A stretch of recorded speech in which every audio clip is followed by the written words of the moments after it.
നല്ല പൊരു വെയിലത്താണല്ലേ നമ്മുടെ റംസാൻ എത്തിയേക്കുന്നത്. ഈ റംസാനും അതുപോലെ നമ്മുടെ ചൂടിനും പറ്റിയൊരു നല്ല അടിപൊളി റാഗി വെച്ചിട്ടുള്ള ഒരു ഡ്രിങ്ക് ആണ് തയ്യാറാക്കുന്നത്. ഈ ഒരു ഡ്രിങ്കിന്റെ പ്രത്യേകത എന്താന്ന് വെച്ചാൽ നമ്മളിതില് പഞ്ചസാര അങ്ങനെയുള്ള ഐറ്റംസ് ഒന്നും ചേർക്കാത്ത നല്ല ഹെൽത്തി ആയിട്ടാണ് ഇത് ചെയ്തെടുക്കുന്നത്. അതുകൊണ്ട് തന്നെ ആർക്കും കുടിക്കാൻ പറ്റിയ ഒരു അടിപൊളി ഡ്രിങ്ക് ആണ് കേട്ടോ. എങ്ങനെയാണ് നമുക്കിത് ചെയ്തെടുക്കുന്നത് നോക്കാം. അപ്പൊ നമ്മുടെ മെയിൻ ഐറ്റം റാഗി തന്നെയാണ്. ഞാനിവിടെ 2 ടേബിൾ സ്പൂണോളം റാഗി പൗഡർ എടുത്തിട്ടുണ്ട് കേട്ടോ. ഇതിലേക്ക് നമുക്ക് 1 കപ്പ് വെള്ളം ഒഴിച്ച് ഈ റാഗി ഒന്ന് നമുക്ക് കുറുക്കിയെടുക്കണം. 1 കപ്പ് വെള്ളം ഒഴിച്ചിട്ട് തന്നെ കുറുക്കിയെടുക്കുക കേട്ടോ. കാരണം കുറച്ച് വെള്ളം ഒഴിച്ചാൽ അത് പെട്ടെന്ന് കുറുകി കിട്ടും. പക്ഷെ ഈ റാഗി നല്ല പോലെ വെന്ത് കിട്ടാൻ വേണ്ടിയിട്ടാണ് നമ്മൾ 1 കപ്പ് തന്നെ വെള്ളം ഒഴിച്ചിട്ട് ഇതുപോലെ കുറുക്കിയെടുക്കുന്നത്. അപ്പൊ കുറുക്കിയെടുത്ത് നമ്മൾ ഇതുപോലെ കട്ടിയായി വരുന്ന സമയത്ത് നമുക്ക് തീ ഓഫ് ചെയ്യാം. തീ ഓഫ് ചെയ്തിട്ട് നമുക്കിത് ചൂടാറാൻ വേണ്ടിയിട്ട് മാറ്റി വെക്കാം കേട്ടോ. അപ്പൊ തണുക്കുമ്പോൾ ഇത് ഒന്നുകൂടെ കട്ടിയായിട്ട് വരും. അത് നമുക്ക് അവിടെ മാറ്റി വെക്കാം. ഇനി നമുക്ക് അടുത്ത പരിപാടി എന്താ നോക്കാം. ഇതിലേക്ക് നമ്മൾ മധുരം ചേർക്കുന്നില്ല എന്ന് പറഞ്ഞല്ലോ. അപ്പൊ അതിന് പകരം ഇവിടെ നമ്മൾ ഈത്തപ്പഴമാണ് കേട്ടോ എടുത്തേക്കുന്നത്. അത് ഞാനൊരു 14 എണ്ണം എടുത്തിട്ടുണ്ട്.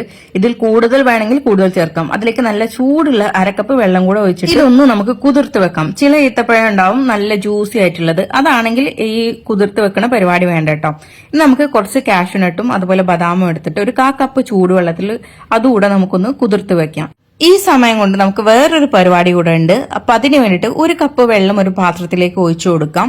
ഇതിലേക്ക് നമുക്ക് ഒരു ചെറിയ ബീറ്റ്റൂട്ടിന്റെ കഷ്ണങ്ങൾ ഇട്ട് കൊടുക്കാം. വലിയ ബീറ്റ്റൂട്ട് ആണെങ്കിൽ അതിന്റെ ഹാഫ് എടുത്താൽ മതിയാവും കേട്ടോ. അത് നമുക്ക് ഇതിലേക്ക് ഇട്ട് കൊടുത്തിട്ട് അതൊന്ന് വേവിച്ചെടുക്കാം. നല്ല പോലെ വെന്തതിന് ശേഷം നമുക്കിത് അവിടെ തണുക്കാൻ വേണ്ടിയിട്ട് മാറ്റി വെക്കാം കേട്ടോ. ഇനി നമുക്ക് നേരത്തെ നമ്മൾ കുതിരാൻ വെച്ചിട്ടുണ്ടായിരുന്ന ആ ഈത്തപ്പഴം ഉണ്ടല്ലോ, അതിന്റെ ഉള്ളില് ആ കുരു ഒക്കെ ഒന്ന് എടുത്ത് കളയാം. അപ്പൊ എല്ലാത്തിന്റെ കുരു ഇതുപോലെ നമ്മൾ എടുത്ത് കളയാം. ഇനി നമുക്ക് ഇതെല്ലാം കൂടെ എങ്ങനെയാണ് അടിച്ചെടുക്കുന്നത് നോക്കാം. അപ്പൊ ഞാൻ മിക്സിയുടെ ജാർ എടുത്തിട്ടുണ്ട്. ഇതിലേക്ക് നമ്മൾ നേരത്തെ കുറുക്കി വെച്ചിട്ടുണ്ടായിരുന്ന റാഗി ഉണ്ടല്ലോ, അതിന്റെ മിക്സ് അങ്ങ് ഇട്ട് കൊടുക്കാം. അതിന്റെ കൂടെ തന്നെ നമ്മൾ റെഡിയാക്കി വെച്ചിട്ടുണ്ടായിരുന്ന ഈത്തപ്പഴം കൂടെ ഇതിലേക്ക് ഇട്ട് കൊടുക്കാം. നിങ്ങൾക്ക് മധുരം കൂടുതൽ വേണമെന്നുണ്ടെങ്കിൽ കൂടുതൽ ചേർത്ത് കൊടുക്കാം കേട്ടോ. ചിലർക്ക് നല്ല മധുരം ഇഷ്ടമായിരിക്കും.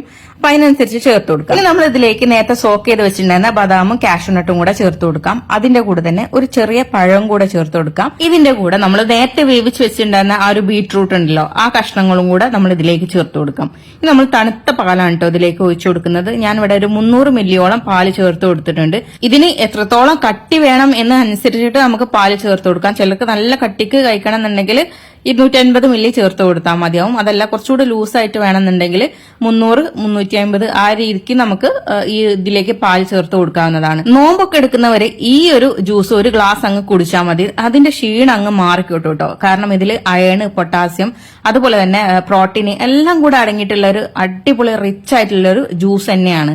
അപ്പൊ എല്ലാവരും തയ്യാറാക്കി നോക്കുക. തീർച്ചയായിട്ടും നിങ്ങൾക്കും ഇഷ്ടപ്പെടും. ഈ ഒരു വീഡിയോ നിങ്ങൾക്ക് ഇഷ്ടപ്പെടുവാണെങ്കിൽ ലൈക്ക് ചെയ്യാനും ഷെയർ ചെയ്യാനും മറക്കരുത്. അതുപോലെ തന്നെ ഈ ഒരു ചാനലിലേക്ക് ആദ്യമായിട്ട് വരുന്നവരുണ്ടാവും.